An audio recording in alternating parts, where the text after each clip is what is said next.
মণিপুর নামের একটা গ্রাম ছিল, যেখানকার লোকেরা খুবই পেছনে ছিল আর একদম শান্ত জীবন কাটাচ্ছিল।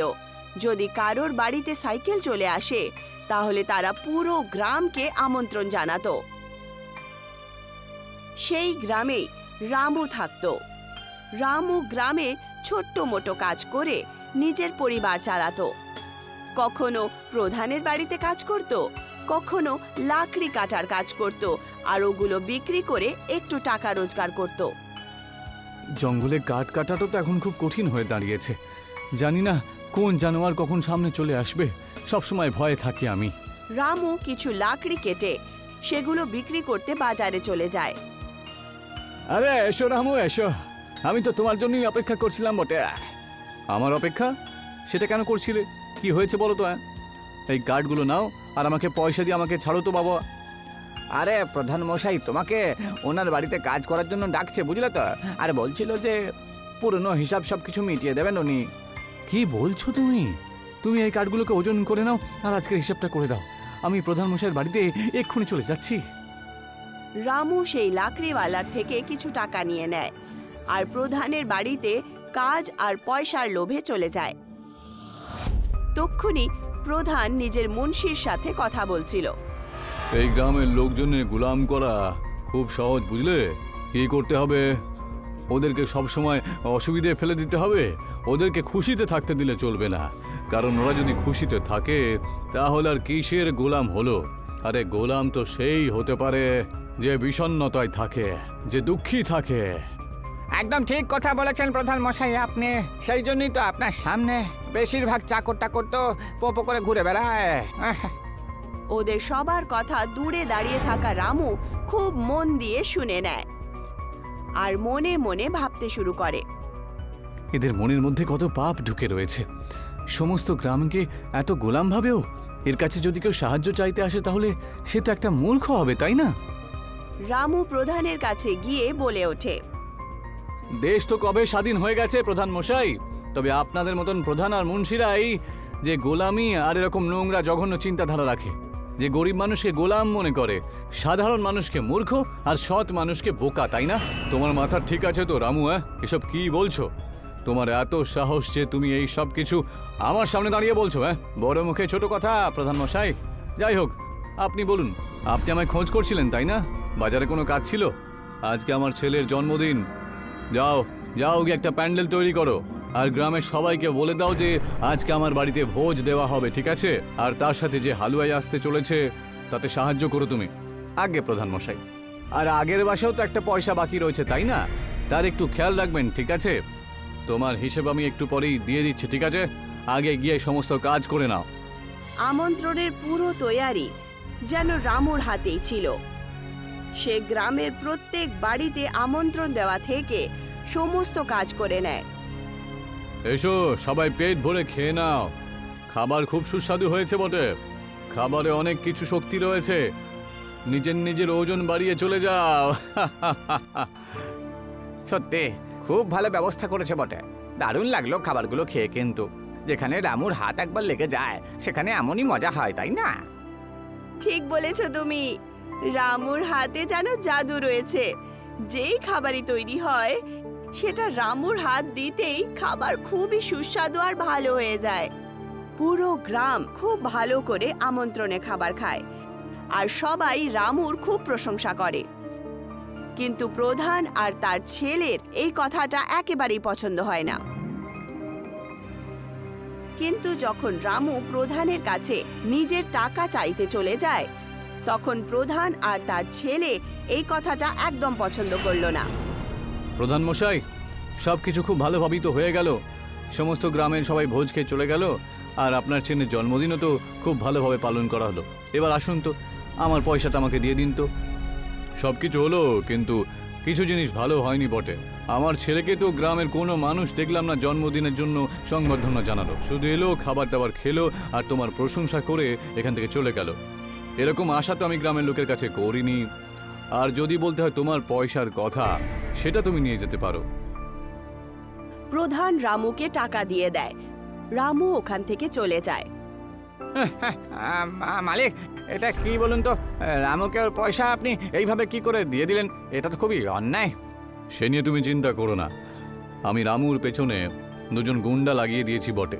যেই ও জঙ্গলের রাস্তা ধরে বাড়ির জন্য রওনা দেবে না, ওরা দুজন শক্ত করে পাকড়াও করে ধরে রামুর সব পয়সা কেড়ে নেবে।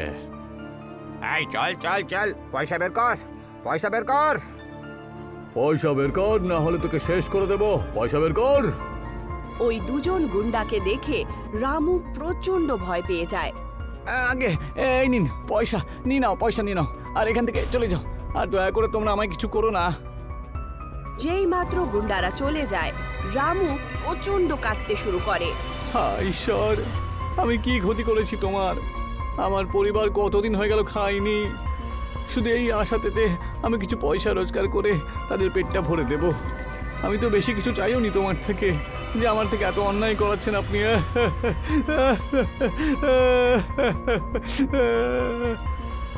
রামুর কাদার আওয়াজ শুনে জঙ্গল থেকে অনেকগুলো জানোয়ার এদিক ওদিক পালাতে শুরু করে।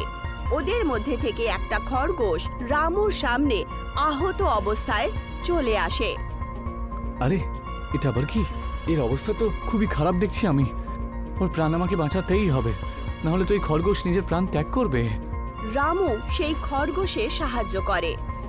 যেই মাত্র খরগোশ জ্ঞান ফিরে আসে, খরগোশ রামুকে বলে ওঠে, আরে রামু, তুমি আমাকে চিনলে না? আমি তো তোমারই ছোট্টবেলার বন্ধু। খরগোশের আওয়াজ শুনে রামু প্রচন্ড অবাক হয়ে ওঠে। তুমি কি করে কথা বলতে পারো? এসব হচ্ছেটা কি? তুমি আমার নাম জানলে কি করে? আর আমার ছোটবেলার বন্ধু, এসব কি? এসব তুমি কি বলছো বলো তো? আরে তুমি শান্ত হয়ে যাও, আমি একটা মায়াবী খরগোশ। মনে হয় তোমার মনে পড়ছে না, এই দেখো। সেই মায়াবী খরগোশ নিজের জাদুই শক্তি দিয়ে রামুর ছোট্টবেলার জিনিস দেখিয়ে দেয়। রামুর সামনে তার ছোট্টবেলা দেখতে পায়, যেখানে রামু সেই খরগোশের সাথে খেলা করছিল, তাকে খাবার খাওয়াচ্ছিল আর তাকে জলও খাওয়াচ্ছিল। এটা কি করে হতে পারে? এই বাচ্চাটা তো আমিই বটে। আর আমার যতদূর মনে পড়ছে, আমার বাবা তো আমাকে কোনো জাদুঘরকে বিক্রি করে দিয়েছিল। তুমি ঠিক বলেছ, সেই জাদুঘরের সাহায্যেই আমি আজ মায়াবী খরগোশ হয়ে গেছি আর এই জঙ্গলেই থাকি। একটা বাঘ আমার উপরে আক্রমণ করলো, আমি বাঁচতে বাঁচতে এখানে চলে এলাম আর তুমি আমার প্রাণ বাঁচালে। এখন তুমি আমার কাছ থেকে যে কোনো দুটো জিনিস চাইতে পারো, আমি সেটা নিশ্চয়ই পূরণ করব। তোমার কাছ থেকে কিছু লাগবে না আমার। তুমি এখান থেকে চলে যাও আর আমাকে একা থাকতে দাও তো, আর কিছু না। রামুকে হতাশ আর অস্থির দেখে খরগোশ নিজের জাদুই শক্তি দিয়ে সেই জায়গাতেই একটা ফুচকার গাছ বানিয়ে দেয়। এটা আবার কি? একটা ফুচকার গাছ? এটা তুমি কেন করলে? তুমি নিজের ফুচকা বিক্রি করে নিজের সংসার চালিও। এই ফুচকার গাছ থেকে পুরি নিয়ে সামনেওয়ালা কুয়া থেকে জল নিয়ে তুমি সেটা বিক্রি করো। এতে তোমার আমদানিও হবে আর আমার বরদানও পূরণ হয়ে যাবে। সেই মায়াবী খরগোশের সাহায্যের কারণে রামু প্রচন্ড খুশি হয়ে ওঠে আর খুশির চোটে চোখ দিয়ে জল বেরিয়ে আসে। ধন্যবাদ বন্ধু, ছোটবেলায় যে উপকার করেছিলাম তুমি এখনো মনে রেখেছো। অনেক ধন্যবাদ। আমি এই ফুচকাগুলোকে বিক্রি করে নিজের সংসারটা ভালো করে চালাতে পারবো। আর দ্বিতীয় দিন থেকে ঠিক সেরকমটাই হলো। রামু সেই ফুচকার গাছ থেকে অনেকগুলো ফুচকা নিয়ে নেয় আর পাশের কুয়ো থেকে টক ঝাল জলও নিয়ে নেয় আর সেগুলোকে একটা ঠেলাতে বিক্রি করতে শুরু করে। রামু দাদা, এক প্লেট ফুচকা দাও তো আমাকে। তোমার হাতে তো জাদু রয়েছে, জাদু। হ্যাঁ, আর নয় তো কি, একবারে এক প্লেট ফুচকা কেউ খেতেই পারবে না, ওর মনই ভরবে না। কমপক্ষে 3 প্লেট ফুচকা তো তাকে খেতেই হবে। আরে তো সামান্য তোমাদের ভালোবাসা, বুঝলে? আরে আমরা তো শুনেছি যে তুমি তোমার বাড়ি ঠিকঠাক করে নিয়েছো, একদম খুব ভালো কথা, বুঝলে তো? তোমার সংসার এখন খুব ভালোভাবে আর বাড়িটাও বেশ সুন্দর হয়ে গেছে, বুঝলে তো? সবই হরি ঠাকুরের কৃপা। এখন রামু ফুচকা বিক্রি করে নিজের সংসার খুব ভালো করে চালাচ্ছিল। এইভাবেই অনেক মাস কেটে যায়।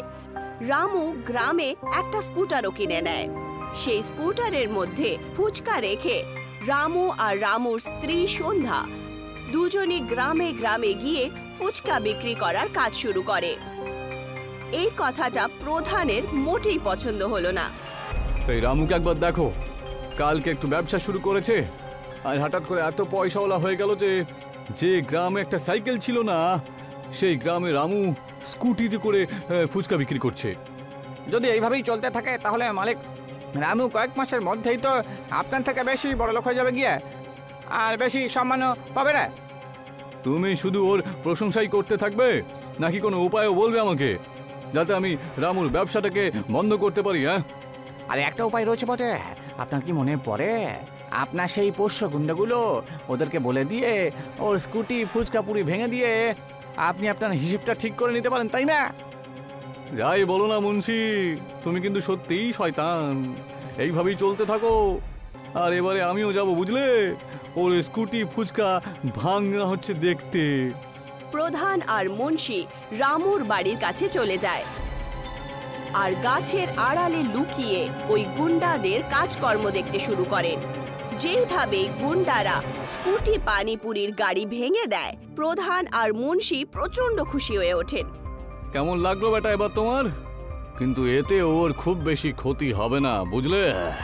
আরে আমি তো দেখেছি মালিক, যে স্কুটি নিয়ে রামু সবসময় একটা গাছের কাছে যেত, বুঝলেন তো, আর সেখান থেকে স্কুটি ফুচকা নিয়ে বেরিয়ে পড়তো।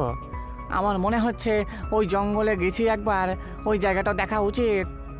এটা তুমি আমাকে আগে কেন বলনি? তুমি একটু বেশি করে পেট্রোল নিয়ে নাও, ঠিক আছে? পুরো জঙ্গলটাকে জ্বালিয়ে পুড়ে ছারখার করে দেব। সাপও মরবে আর লাঠিও ভাঙবে না। হ্যাঁ।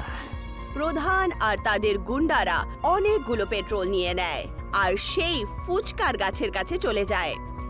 আর ওখানে গিয়ে দেখতে পান যে ফুচকার গাছ রয়েছে, যেখান থেকে রামু পুরি নিয়ে নিত। আচ্ছা, তাহলে এটা হলো আসল ব্যাপার। এবার আমি বুঝতে পেরেছি সবকিছু। এই সমস্ত গাছগুলোকে পেট্রোল ঢেলে পুড়িয়ে দাও তো দেখি। আর সেরকমটাই হলো।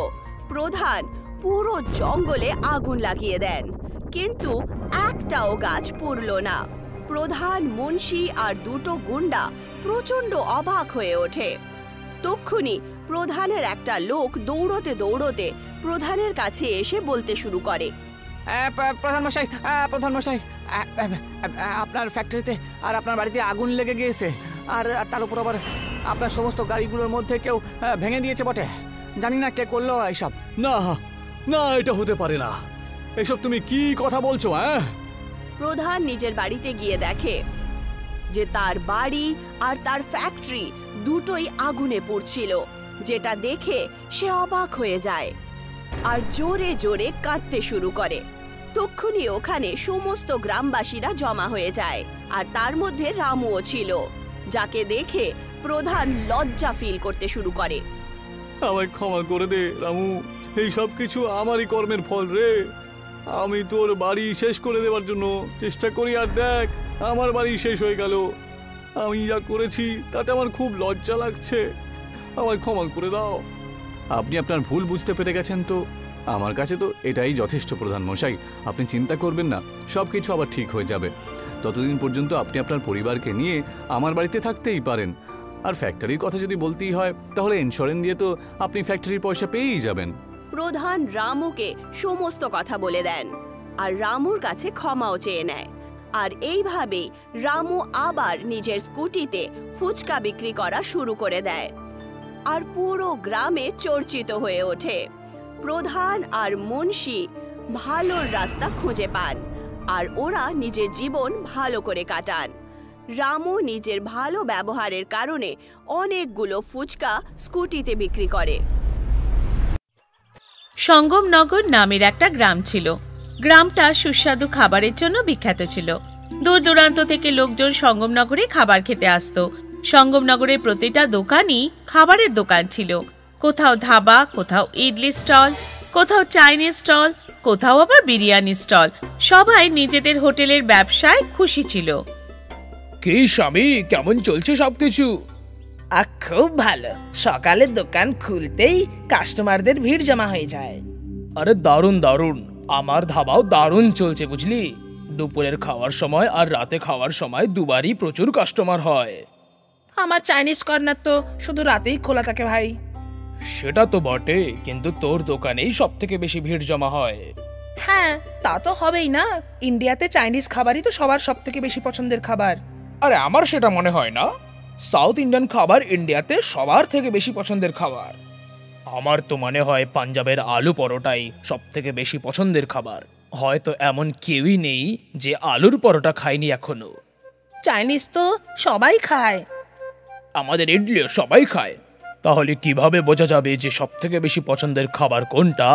আমাদের একজন ভালো ইন্টেলিজেন্ট কাউকে জিজ্ঞাসা করা উচিত।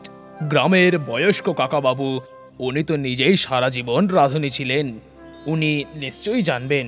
চলো ওনাকে জিজ্ঞাসা করি। হ্যাঁ চলো, ওনাকে জিজ্ঞাসা করা যাক। তিনজন হোটেলের মালিকই বয়স্ক কাকাবাবুর কাছে গেল। কি ব্যাপার, আজ তোমরা তিনজন একসাথে এখানে কি জন্য এসেছো? কাকা, তুমি আমাদের বলো যে ইন্ডিয়ায় সব থেকে প্রিয় খাবার কোনটা, পাঞ্জাবি, সাউথ ইন্ডিয়ান না চাইনিজ? আরে বাবা, এটা তো ভীষণই প্যাঁচানো প্রশ্ন। ভারতের আলাদা আলাদা জায়গায় আলাদা আলাদা খাবার পছন্দ করা হয়। এটা বলা খুবই কঠিন হবে যে এত কিছুর মধ্যে সব থেকে পছন্দের খাবার কোনটা। তাহলে কি আমরা কখনো জানতে পারবো না?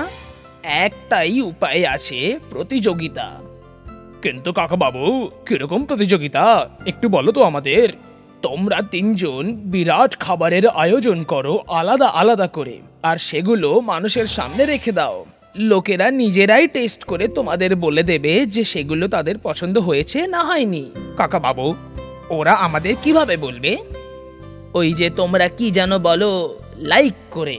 যাদের যে খাবারগুলো ভালো লাগবে তারা সেই খাবারের সামনে একটা লাইকের বোর্ড লাগিয়ে দেবে। ওরে বাহ, এই আইডিয়াটা তো ভীষণ ভালো। এতে অনেক মানুষেরা আমাদের খাবারের স্বাদও উপভোগ করতে পারবে। তার উপর আমাদের পাবলিসিটিও হবে, আমাদের দোকান ফেমাস হয়ে যাবে। আমারও এই আইডিয়াটা খুব পছন্দ হয়েছে, ধন্যবাদ কাকাবাবু। বয়স্ক কাকাবাবুর পরামর্শ মতো তিনজন হোটেল মালিকই নিজে নিজে প্রস্তুতি পর্ব শুরু করে দিল। গোটা গ্রামে পোস্টার লাগানো হলো। এই প্রতিযোগিতার এতটাই অন্যরকম ছিল যে খুব তাড়াতাড়ি ভাইরাল হয়ে গেল, আর এই প্রতিযোগিতা কভার করার জন্য নিউজ রিপোর্টাররা চলে এলো। এই প্রতিযোগিতা গ্রামের মাঠেই হচ্ছিল। সেখানে তিনজন হোটেলের মালিক আর তাদের রাঁধুনিরা সুস্বাদু খাবারের আয়োজন করছিল। হরদীপ বাবু, আপনি এই প্রতিযোগিতার আইডিয়াটা কোথা থেকে পেলেন? আরে এই প্রতিযোগিতার আইডিয়াটা হরদীপের নয়, বয়স্ক কাকাবাবুর মাথায় এসেছিল। আচ্ছা, কিন্তু সেটা কেন? সেটা এই কারণে যে আমরা তিনজন বুঝতে পারছিলাম না যে ইন্ডিয়ার সব থেকে পছন্দের খাবার কোনটা। তাহলে এই জয়েন্ট খাবারের প্রতিযোগিতা এই কারণে হচ্ছে যাতে জানা যাবে যে ইন্ডিয়ার সব থেকে প্রিয় খাবার কোনটা, পাঞ্জাবি, সাউথ ইন্ডিয়ান না চাইনিজ। জানার জন্য দেখতে থাকুন কুকু টিভি। সমস্ত রাঁধুনিরা নিজেদের নিজেদের খাবার তৈরি করতে লাগলো। কেউ বড় থালায় আটা মেখে রাখছিল, আবার কেউ বড় পাত্রে নুডলস বয়েল করছিল। প্রচুর লোকজন জমা হয়ে গেছিল। কয়েক ঘন্টা পরে বিরাট আয়োজন তৈরি হয়ে গেল।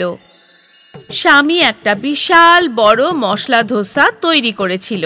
চিং বিশাল নুডলস আর স্যুপ তৈরি করেছিল, আর হরপ্রীত বিশাল পরোটা আর বাটার চিকেন তৈরি করেছিল। এখন এই প্রতিযোগিতা শুরু হতে চলেছে।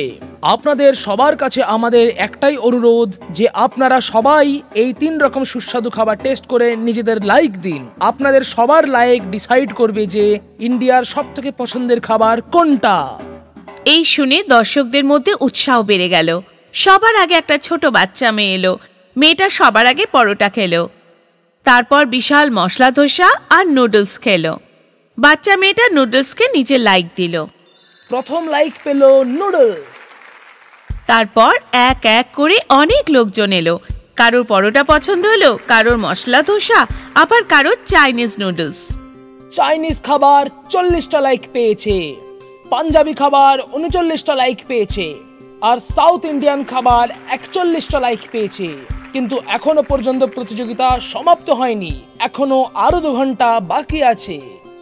এই দেখে স্বামী মনে মনে খুশি হলো যে ও হয়তো জিতে যাবে। কিছুক্ষণের মধ্যে আরো লোকের ভিড় জমে গেল।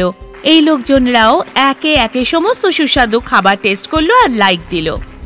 এখন এই প্রতিযোগিতা শেষ হয়ে গেল। আর আশ্চর্যের কথা হলো এটা যে পাঞ্জাবি, সাউথ ইন্ডিয়ান আর চাইনিজ 3 জনকেই সমান সমান 100 লাইক দেওয়া হয়েছে। এই শুনে হরপ্রীত, স্বামী আর চিং 3 জনই সমস্যায় পড়ে গেল। এই রে ভাই, কি করে জানা যাবে যে সবচেয়ে পছন্দের খাবার কোনটা? কি জানি। তখনই সেখানে বয়স্ক কাকাবাবু পৌঁছলেন। আপনি তো বলেছিলেন যে আমরা এই প্রতিযোগিতা থেকে জানতে পারবো যে ইন্ডিয়ার সবথেকে পছন্দের খাবার কোনটা, কিন্তু এখানে তো 3 জনেই 100 করে লাইক পেয়েছি।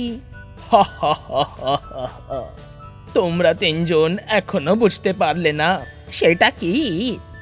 এইটাই যে 3 জনের সমস্ত খাবার মানে সমস্ত সুস্বাদু খাবার ইন্ডিয়ার সবার পছন্দের। খাবার ইন্ডিয়াকে ভাগ করে না, যোগ করে।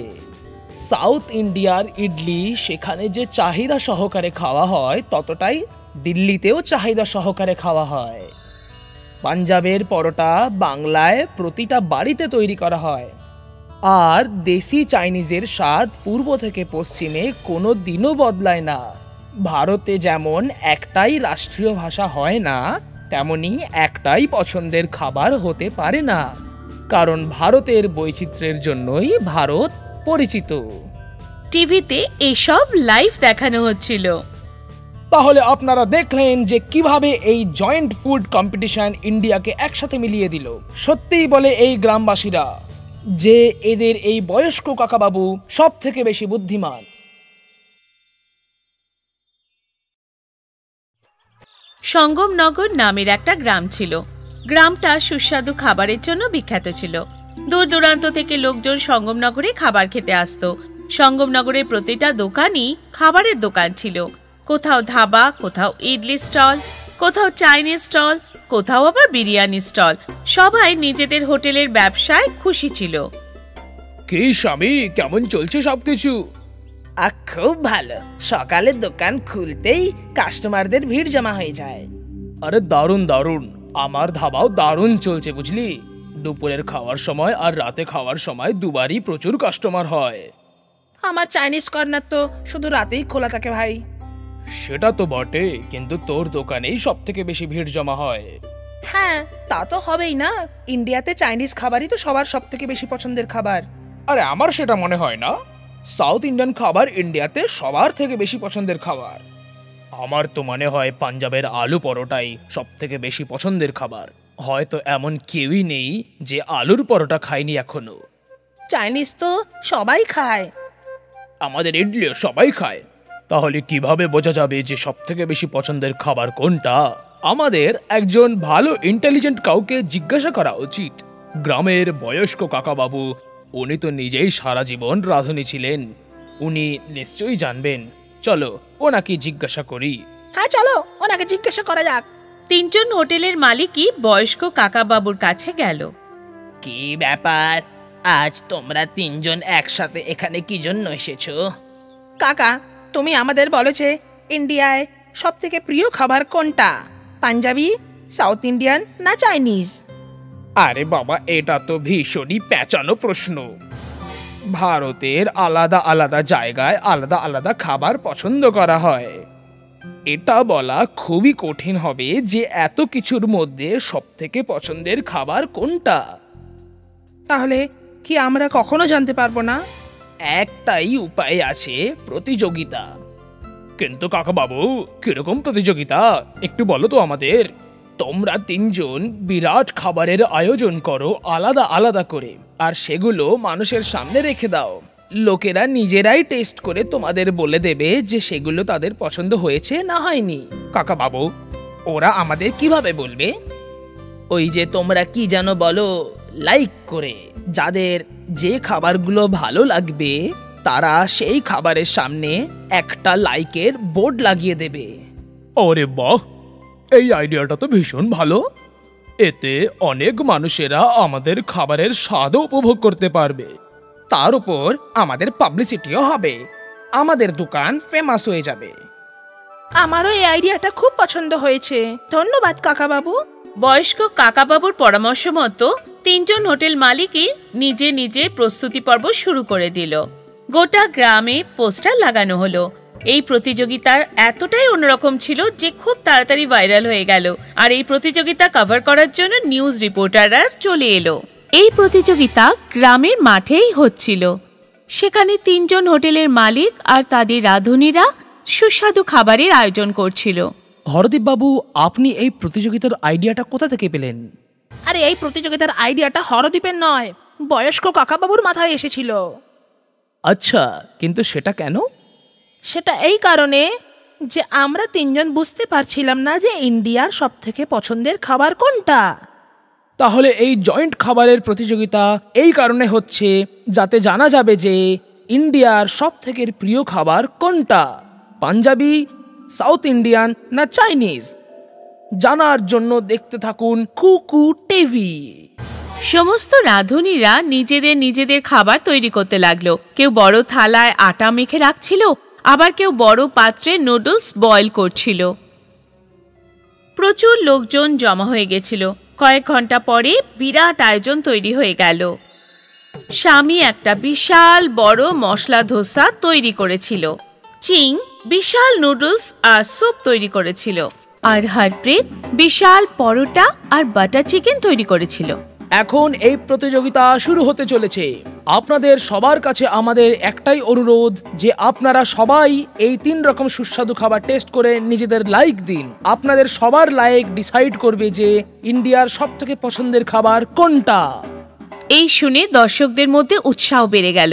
সবার আগে একটা ছোট বাচ্চা মেয়ে এলো। মেয়েটা সবার আগে পরোটা খেলো, তারপর বিশাল মশলা ধোসা আর নুডলস খেলো। বাচ্চা মেয়েটা নুডলসকে নিজে লাইক দিল। প্রথম লাইক পেল নুডল। তারপর এক এক করে অনেক লোকজন এলো। কারোর পরোটা পছন্দ হলো, কারোর মশলা ধোসা, আবার কারোর চাইনিজ নুডলস।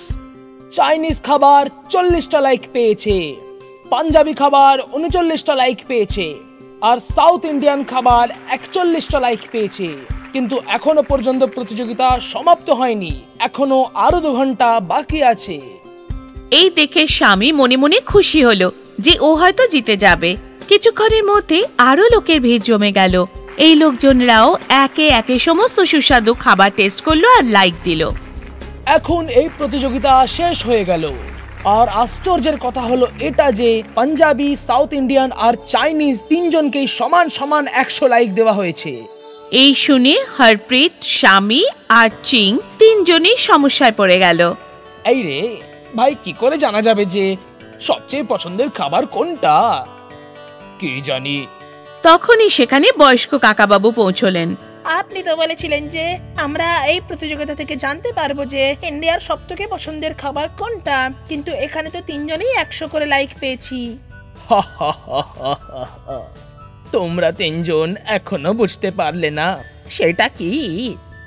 এইটাই যে 3 জনের সমস্ত খাবার মানে সমস্ত সুস্বাদু খাবার ইন্ডিয়ার সবার পছন্দের খাবার ইন্ডিয়াকে ভাগ করে না, যোগ করে।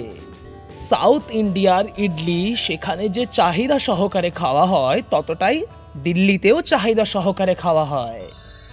পাঞ্জাবের পরোটা বাংলায় প্রতিটা বাড়িতে তৈরি করা হয়, আর দেশি চাইনিজের স্বাদ পূর্ব থেকে পশ্চিমে কোনো দিনও বদলায় না।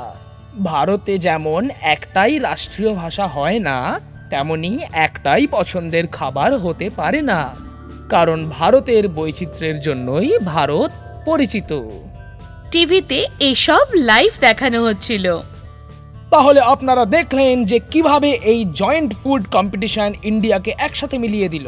সত্যিই বলে এই গ্রামবাসীরা যে এদের এই বয়স্ক কাকাবাবু সব থেকে বেশি বুদ্ধিমান।